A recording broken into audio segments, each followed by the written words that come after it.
international blues artist, Memphis Gold, y'all. Thank you for joining us once again. I hope you guys enjoyed the first episode, which is called The Beginning. Now, this episode is called The Blues. All right. Yeah. Hey, Memphis Gold. How you Hey, doing? I'm doing fine. How you doing, young lady? How you doing? You Good okay? to see you again. Good to see you. Good to be Let me seen. get you over here right now. All right. So let's talk about we left off at Just Lounge and Here in D.C. in DC. You That's came right, back. Washington, D.C. Capital of Right. the United States. Right. So you came back and Yeah, came back in 1991 and started my career again. And like I said, I met my wife Barbara. mhm. Um, and so after doing some USO tours, um, we started to, but actually, that was kind of like a seasonal thing. But my other income, I started doing big trees. I started cutting trees. Started my own little landscape tree business. Oh, okay. So you had a Uh-huh. landscaping business. Uh-huh. All Uh-huh. right. So did you start so you were doing your own booking then? Yeah, I started doing my own booking, and I got a chance to after, like I say, after the USO tours, I started booking Sweden, Montreux, Sweden, Copenhagen, Finland. Uh, oh my God, I've been in like eight countries on my own, booking different. So did you take your band from the States there or did you use the band in those Well, countries? this is there too. There, what I would do was they would want me to play, and I would send my music over to Okay. these bands, and they would learn the music, Right. and then I would do this festivals. Okay, that's Um, good. That's good. yeah, So did your American band ever go with you I overseas? never had an American band. Speaking of which, May the 8th will be my first time Mm-hmm. that my band will be going to Alaska with me. So Oh, from nice. May the 8th through the So go 11th. ahead and plug that. Where are you Yeah. going to be in Alaska? I'll be on Juneau, Alaska from May 8th through the 11th of 2025. And I'll be doing a Juneau Blues Festival. There's a big festival in The Juneau, Juneau Alaska. Blues In Festival. Alaska. You have a website for it? Yeah, I've got MemphisGoldBlues.com. There we go. Yeah, Okay. yeah. So all that information is on there. Mm-hmm. And people can buy your music from your website too? You can buy music from my website. Like I say, if you go to Spotify, if you have an account, that kind of helps the music as well. Right.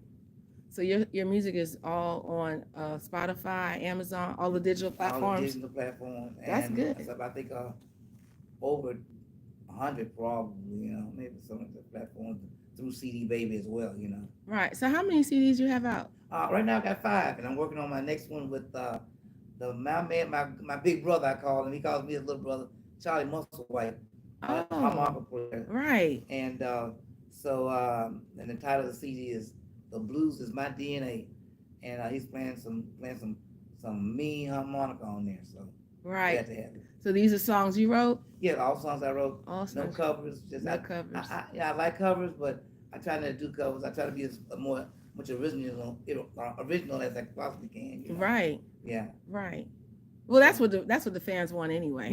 Yeah. They want to hear stuff from you. Exactly, and like I said, a lot of songs come from experience. You talking about the blues? I've had the blues. I mean, you live the blues. You know Right. what I'm saying?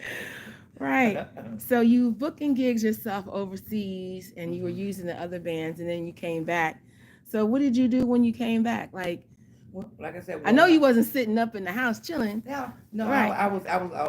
being creative in my music, of course, which is one. Mm-hmm. But I had to have some kind of way to make the money to do my CDs and things like that. So I used to cut down big trees. I mean, I have huge trees. Sometimes I would be in a tree 90, 100 feet in the air, taking them down between houses. Well, I got that skill from my dad. I was going to ask you because Yeah, we heard that in the first interview. That's yeah. you guys are doing that. So did he showed you how to climb up the Oh trees my and God, everything? I was right next to my dad. He would always say, "Boy, you right next to me." Uh I huh. had that they would climb trees, but they were kind of like haphazard. They were always bringing limbs, and sometimes they might tear a gut off or something like that. And my dad would always, he would always say, "Y'all working?" He said, "They working too fast." And Oh. and especially I might mention my brother Sonny. Okay. He was the one, and he was good tree climber. He did everything right, but he liked to work fast, make the money, and get on out of there. You know what I'm saying? Right. And my dad used to tell me to slow down. But when asked who was next to my dad as far as taking big limbs from over houses. I mean, I take houses, $1 million houses that I'm limbs this big, and Wow. way over them. When you have to know a little bit of geometry to make them come around and just bring them down real slow, And how you know they're gonna fall, and, which way they're gonna and fall which and they're gonna stuff. fall, and sometimes you can. One day, if I can may say this, Yeah. there was I was out in McLean, Virginia. I was cutting a big tree down, and the lady came out because she didn't know how it was a limb about this big around. It was about 30, 40 feet out there, if not more.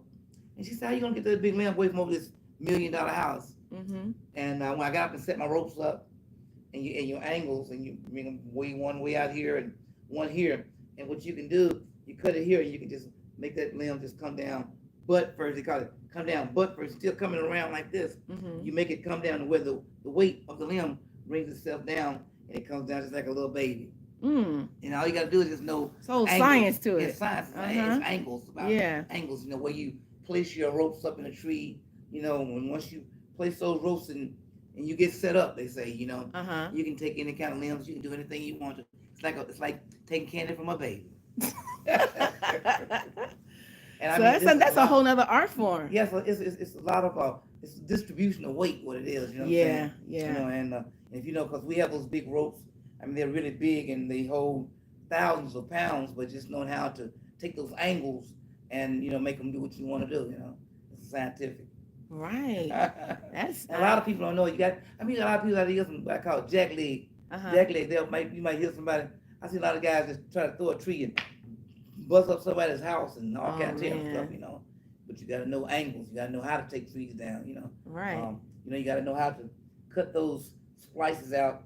So your tree want to go from distribute your weight, which way you want your tree to go. If you want to fall this way, you can do it. So you cut off limbs before you actually cut the tree down? Well, yes, you do. You cut all the trees off, and then you be careful, just like this big totem pole. And you take them slice by slice until you get down to maybe 25, 30 feet, and then that way you can put your rope on it, and you can put it any way you want it to go. That's the bulk of the tree, though.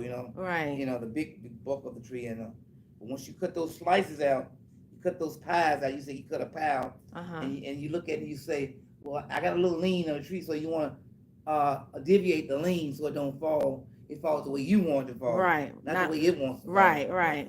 So that's interesting. That's really interesting. Yeah, and like I said, I've been doing it ever since the first tree I climbed. I was about 5, 6 years old. What? My daddy then pulled me up at a tree, and said, "You scared?" I was about 50 feet in the air, 50, 60 feet. What? I said, "No, I'm not scared, Daddy." And I've been. What'd you do? Take a little branch? Yeah, I just took a little branch. But I've been working trees all my life, and like I said, a lot of times back in the '60s, I was making $1.10 an hour when the minimum wage was about like 85, 90 cents an hour. Mm-hmm. My dad was paying me $1 an hour then. Right. Because I was out there dragging bush 8 hours. I was working 8 hours a day. Mm-hmm. $1 an hour. Mm-hmm. Times how much is that? Let's see. 8 times 5 days. If I was working 5 days, I'm gonna make $40. Nice. That's nice. That's $40. For how old were you? I was about 8 years old then. I was 8, 9 years. You was rich. Yeah, he my daddy gave when I got to be 8 years old, 9 years old, I started making $9 an hour. Mm-hmm. When I got to be 10, I got to make $10 an hour. He did it like that. Mm-hmm. So every time I won a year, he would add $1 on me. So when I was in the 12th grade, I was making $12 an hour with my father then. Right. So that's a lot of money. That was a lot of money in the 70s. Right, you know what I'm saying? So, but he paid good. The people paid him. My father was probably one of the best tree climbers in Memphis, Tennessee. Let me tell you. Can I tell you a story about what happened to my daddy? Yeah. My daddy was born in 1905. Uh-huh.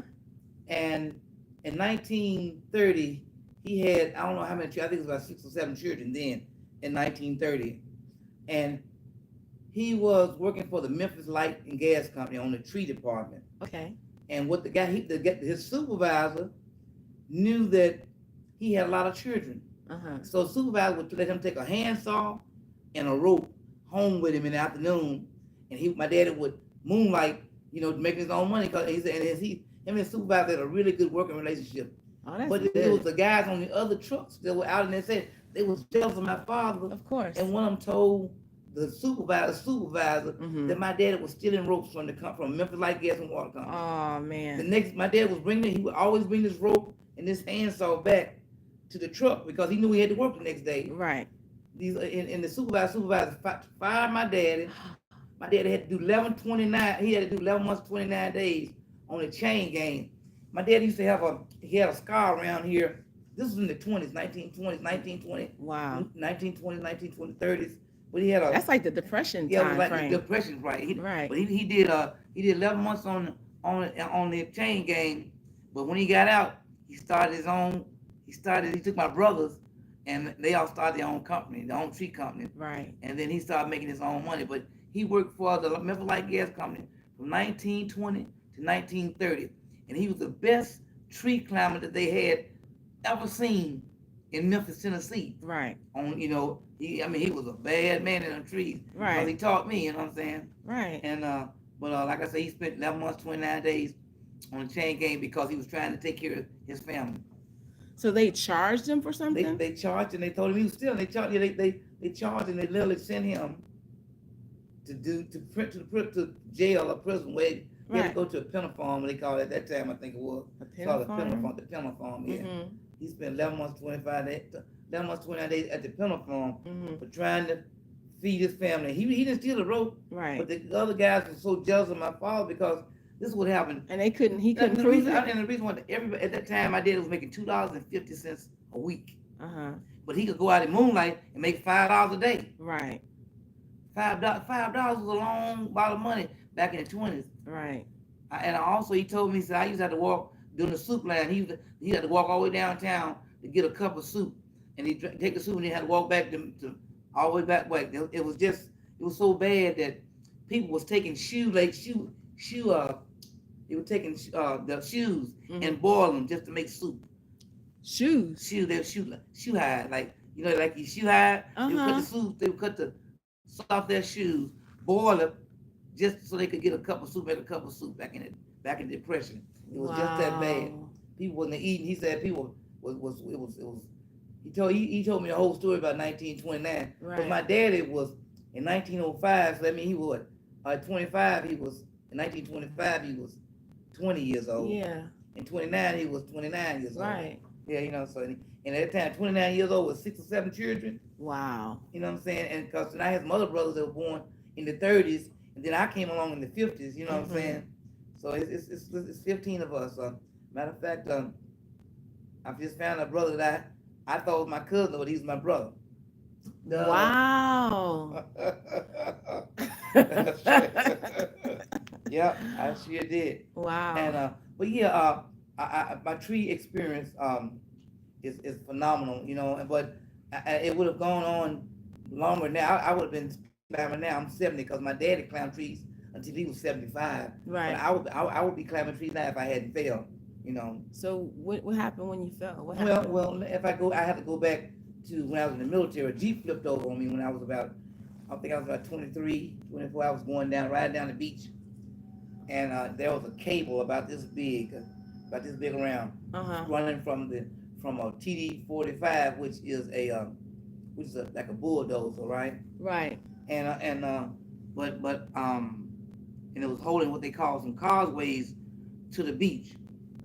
And causeways like a bridge, and when the ship comes in, it marries up like this here, and all the cars and stuff come out there, and they're going up on the beach. It's called a causeway. Okay. Well, anyway, this cable, I'm riding down the beach all willy-nilly, at night, and I stretched out. He feeling some stretched out. I said, well, I was going about 20 miles an hour. It stretched me out and throw me in some kind of this cable through this little Jeep I was in, like a rag doll. Wow. Threw me out of the Jeep about 20 feet. Wow. But now then too, they had to come down. They had to come down to the beach and get the truck. Cause I walked back from where I was at to my duty station. Right. And at least you were able to walk. Yeah, at least I was able to work. But what I did, I immediately went to the doctor and told him what happened. Jeep, I was thrown out of the Jeep. So, of course, what they gave me pain relaxers and all that kind of, stuff. Right. But the regular stuff they give you. But anyway, let's go. Let's now after that accident, let's come. Let's come to the 80s and the 90s after I got out of the military. Mm-hmm. Well, that's when I started having back issues. Mm-hmm. It didn't happen right away, but I started having muscle spasms in my legs. You know what I'm saying? Mm-hmm. And I was like cramps all the time. And I told the military about it. Ain't nothing wrong with you. You know, it's in your record though that you wrecked this Jeep and everything. Right. But we don't see nothing. Right. You good? Yeah, I'm good. Right. Plus the fact they didn't want to give me no benefits for being hurt in the military. They was trying to, you know. Yeah. But anyway, and I'm young, and I said okay. So now let's go. Let's progress to 2008. Okay. Well, I was going. That's all through the 90s. Let's put it all through the 90s. I was going in and out of hospitals, going to doctors and stuff, trying to find out what was wrong. Why I was having muscle spasms. Mm-hmm. Then after I was having these muscle spasms, I went to the post office, and I was working at the post office. And I think I had told you about my experience at the post office. Right.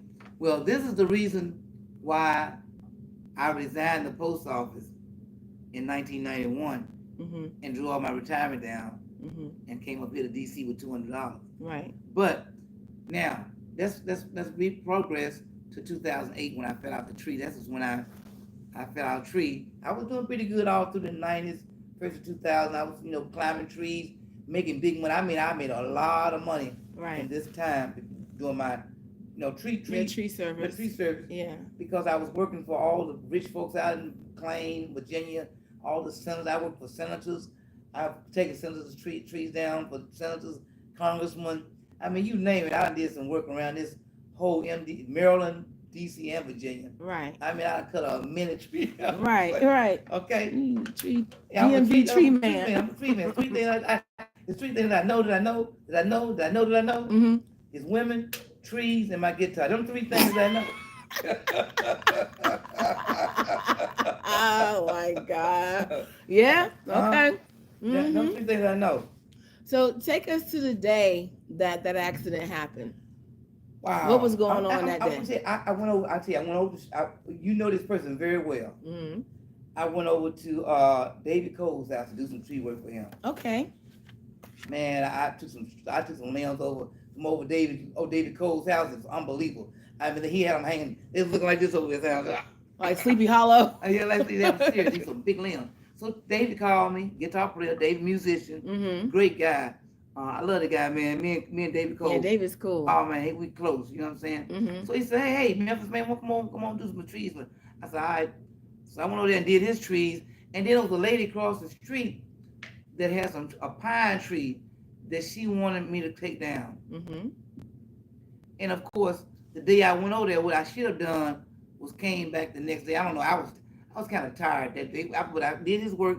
I said, well, let me go and tie the tree up. So I was going to get up there and take a few limbs off. Mm-hmm. Like when you say you tied up, Mm-hmm. you go up there and take a few limbs You were off. setting it up and everything? Setting up for the next day, yeah. Right, right. So I was going to cut them. So about 3:30 in the afternoon, I go up the tree, couldn't, and gonna take had been taking all the limbs up. So I'm okay, took quite a few of the limbs off, cutting them up. Mm-hmm. And then it comes to this one limb, and all of a sudden I got a muscle spasm in my leg. I said, oh my God. Oh. I said, what am I gonna do? So what I did, I had my, if you ever seen us sit back in your saddle when you got the gig, the spikes on, and you got you sit back like a telephone pole. Right. Oh yeah, I've seen like that. in my thing. Yeah. So I said, I had my spikes dug in.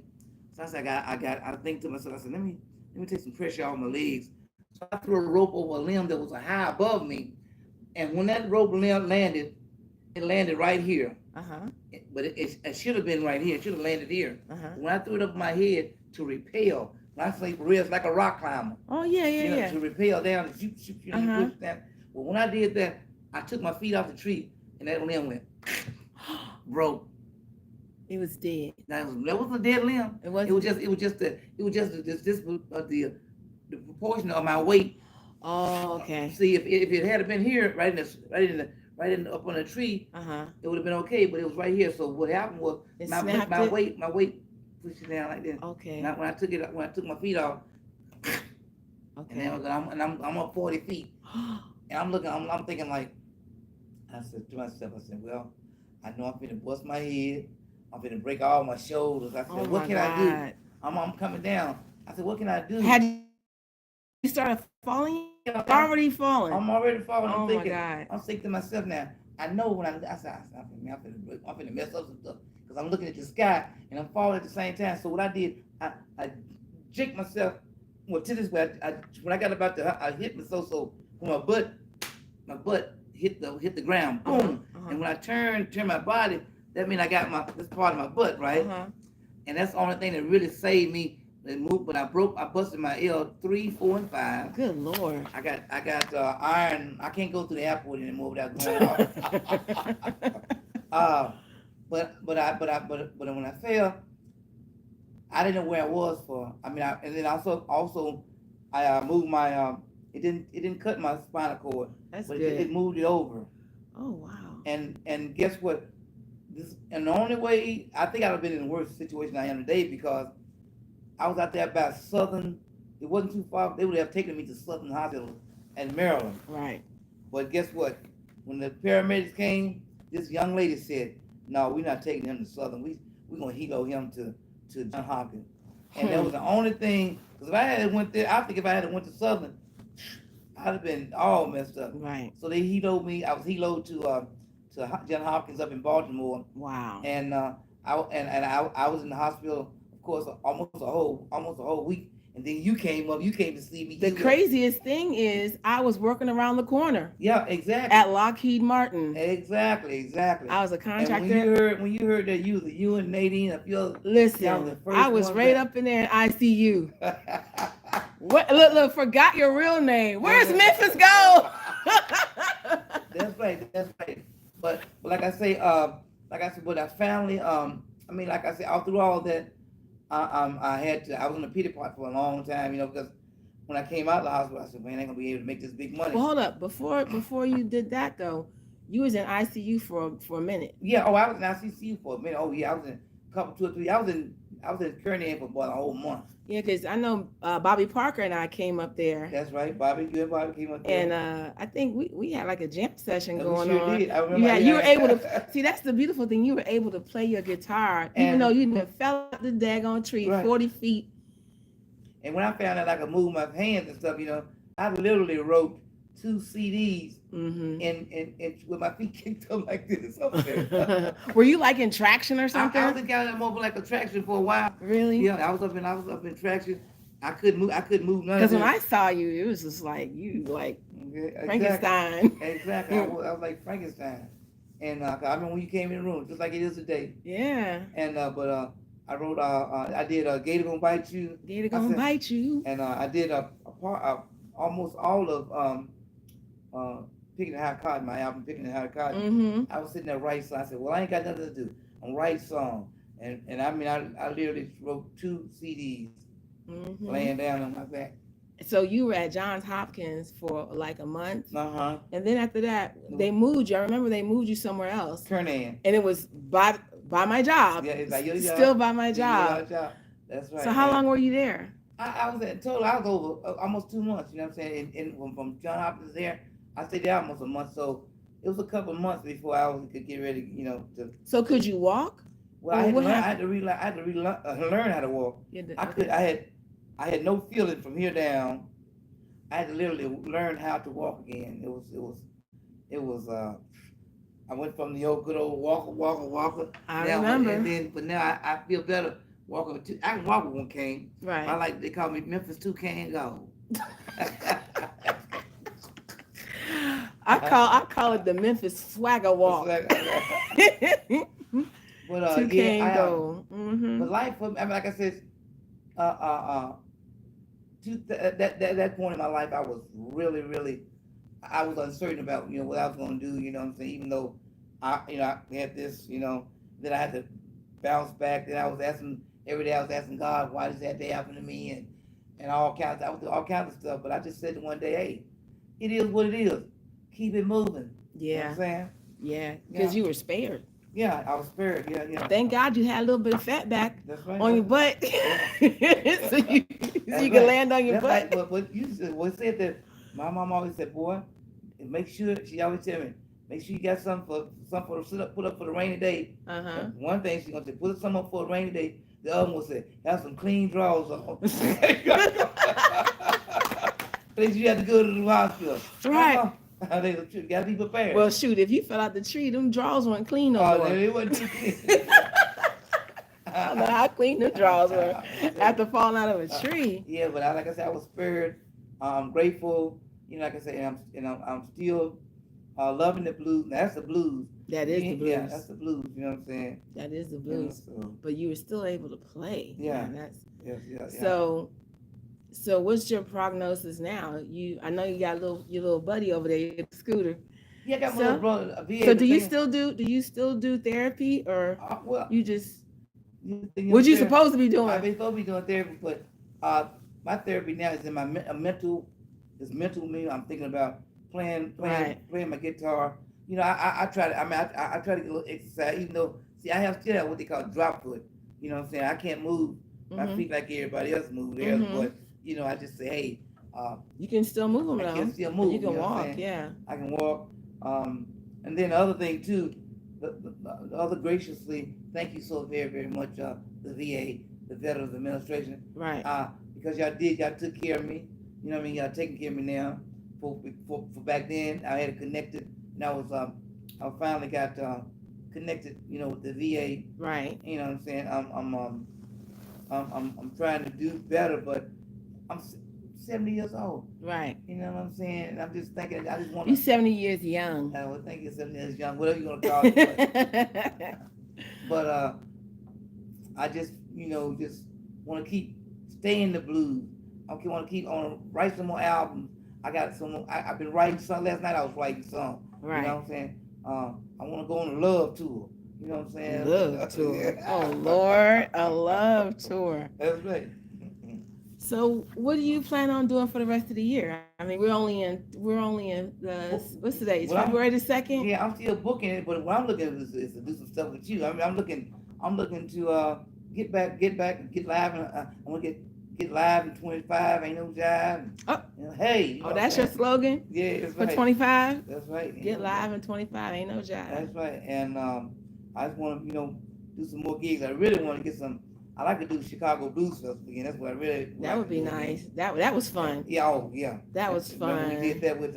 I did that with Billy Branch. Billy Branch. Yeah. My other blues uncle Yeah. Billy Branch. Yeah. So when I went to Chicago, I enjoyed myself.